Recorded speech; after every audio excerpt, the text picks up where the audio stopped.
Rett syndrome is a rare brain disorder. It's caused by a spontaneous gene mutation. Boys are almost never diagnosed with it, but Rett affects roughly 1 in every 10,000 girls. When they're born, they develop normally, but then they suffer a devastating regression of skills.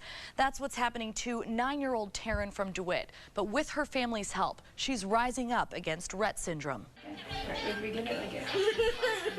9-year-old Taryn is watching one of her favorite episodes of Sesame Street. Like any other child would, Taryn smiles and she laughs. Unlike most other children, though, Taryn's communication skills pretty much end here. She is in there. That's the thing about girls with Rett. They are there, but just unable to communicate their thoughts and feelings through speech. Taryn and other girls with Rett syndrome are often referred to as silent angels. They talk with their eyes. Doctors say Rett symptoms don't start showing up until a child is 6 to 18 months old. She was literally like the best baby. She was very engaging. Yes, she were. She was never unhappy. I really can't say she was an unhappy baby. Melissa Henschel says her daughter was crawling and babbling like any other baby, but that's where her progress stopped. Taryn wasn't able to bear weight on her legs. She wasn't trying to stand or climb. I mean, what you see her do right now is pretty much what she's done her entire life.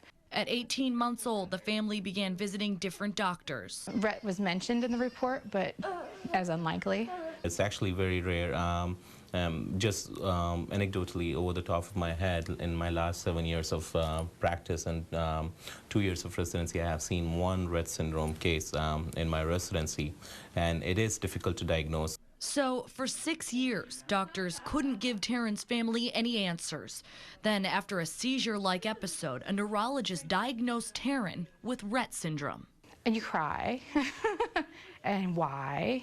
A disorder known for a shortened lifespan, loss of mobility, even the loss of reflexes like swallowing. She can't dress herself. She can't brush her own teeth. She can feed herself with her hands, but can't use a utensil. She can't take herself to the bathroom. The hand-wringing. It's also a symptom of Rett, and because of it, Taryn's hands are covered in calluses.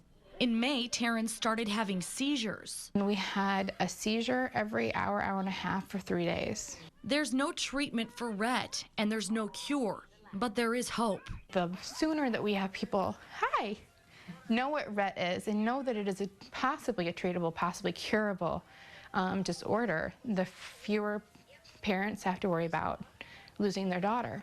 New research suggests that a treatment may not be far off. Hopeful that more will be done in her lifetime, that she can have a better quality of life. It's always right to be hopeful. I mean, that's what we can hope for. Medicine is growing. The research is developing day by day.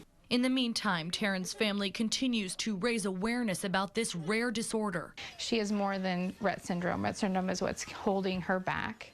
It's what's keeping her from talking to you. But that doesn't mean you can't talk to her. Know that these girls have potential and they have hope, and that someday, hopefully, they will be as quote-unquote normal as you are, and they hear you, they see you, they understand you.